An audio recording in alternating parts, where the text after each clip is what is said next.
গতকাল রাত্রিরে দুর্গাপুরে একটি প্রাইভেট মেডিকেল কলেজে একটি মহিলা শিক্ষার্থী,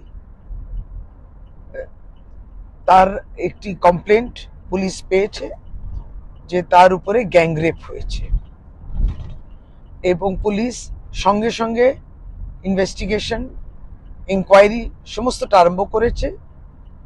মেয়েটি উড়িষ্যার বাসিন্দা, এখানে পড়াশোনা করে মেডিকেল কলেজে।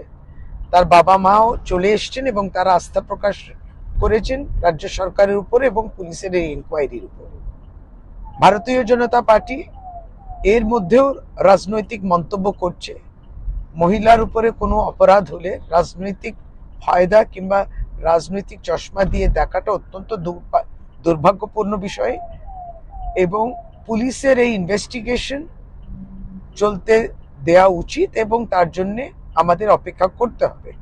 রাজ্য সরকার সহানুভূতি রাখে এবং যারা এই ধরনের মন্তব্য করছেন ভারতীয় জনতা পার্টি, তাদের বুঝতে হবে যে উড়িষ্যাতেও এইরকম মহিলা শিক্ষার্থী, তার উপরে অপরাধ হয়ে তারপর সে নিজের গায়ে আগুন দিল, মারা গেল, এগুলো হওয়া উচিত নয়। সুতরাং সেখানে বিজেপি সরকার প্রশ্ন সর্বত্র ওঠে।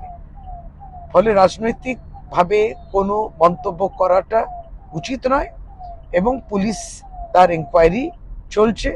তারপরে পশ্চিমবঙ্গ সরকার আরো তারপরে মন্তব্য রাখা হবে।